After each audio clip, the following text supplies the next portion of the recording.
যেই ব্যক্তি কোরবানি দেবে তার আগে প্রথম দায়িত্ব হলো তার অহংকার, তার লোভ, তার হিংসা, তার বরত্ব, তার জ্ঞানের গৌরব, সম্পদের গৌরব, ক্ষমতার গৌরব, শক্তির গৌরব, সমস্ত অহংকারকে মাটির সাথে যদি মিশাতে পারে তারপর হবে কোরবানি। ঠিক কিনা জোরে কথা বলে। কোরবান শব্দটি এসেছে কোরবুন থেকে। কোরবুন মানে নিকটবর্তী হওয়া।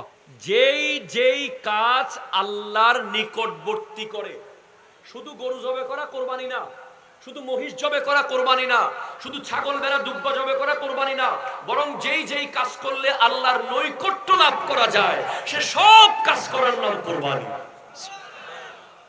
নামাজ পড়াও কোরবানি, রোজা রাখাও কোরবানি, হজ করাও কোরবানি, তাহাজ্জুদ পড়া কোরবানি, জুমার নামাজ পড়া কোরবানি। প্রত্যেকটা ওই কাজ কোরবানি যেটা আল্লাহর কাছে নিয়ে যায়। এরপরে কোরবান শব্দের আরেক অর্থ হলো তলোয়ারের খাপ।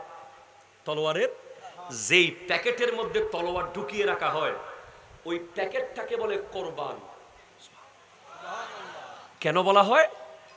বলে কারণ আছে, তোমার তলোয়ারটা যখন বাইরে থাকে এটার মধ্যে অহংকার থাকে, এখন কেটে ফেলবো, এখন জবে করে দেব, এখন তোমাকে শেষ করে ফেলবো, এটা বিদ্যুৎ চমকানোর মতো উঠতে থাকে। আর যেই মাত্র তলোয়ার প্যাকেটের ভিতরে ঢুকে যায় তখন তলোয়ার বুঝাতে চায় আমি আমার অহংকার, আমার ধারালতা, আমার পাওয়ার, আমার স্ট্রেংথ সব আমি লুকিয়ে ফেললাম। আপনি সমাজের মধ্যে দেখবেন যে অনেক মানুষ কোরবানির পশু নিয়ে প্রচন্ড অহংকার করবে। দাম জিজ্ঞেস করলে বলবে তুই কি বুঝবি বেটা, বাজারের সবচেয়ে বড়টা লইছি বেটা, এই দেশ গাঁওয়ের চেয়ে বড় গরু কেউ নেয় নাই। এবার আপনি দেখবেন যে কোরবানির পশু নিয়ে আমাদের মধ্যে একটা ভয়ঙ্কর রেওয়াজ হয়েছে, জিতছো না ঠকছো।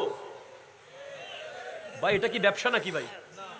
আপনি কি করতেছেন? এটা একটা লোক পশু কিনে আনতেছে, আপনি বলছেন আই রে ঠগি গেছে। কি করলো সে? আবার কয় বা জিতছে জিতছে দিচ্ছে না। এটা হার জিতের ব্যাপার না, এটা আল্লাহর রাস্তায় যেটা আমার রিজিকে ছিল সেটাই দিচ্ছি। ঠিক কিনা জোরে কথা বলে।